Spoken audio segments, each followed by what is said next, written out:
এবার উত্তর পূর্বে রাজ্যে ত্রিপুরার মোথার বিধায়ক অনিমেষ দেববর্মা তার রাজনৈতিক অনেকটাই প্রভাব শক্তি মজবুত পাচ্ছে দিকে দিকে ত্রিপুরা মোথা দলের নেতারা। সামনে এডিসি ভিলেজ নির্বাচন, যদি নির্বাচন সঠিকভাবে মানুষ ভোট দিতে পারে তাহলে মোথার জয় 100%, অর্থাৎ এমনটাই মনে করছেন জনজাতি ভোটাররা। তবে আপনারা দেখছেন 24TV2।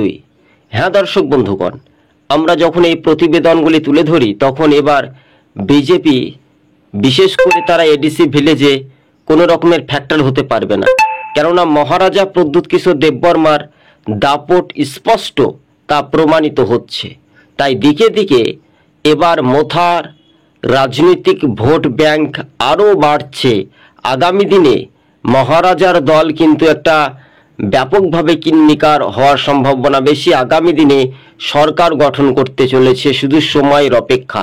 কেননা পাহাড় যার ক্ষমতা, তাই পাহাড়ের রাজার ক্ষমতায় এখন শুধু এডিসি ভিলেজেও দেখা যেতে পারে সম্ভাবনা বেশি।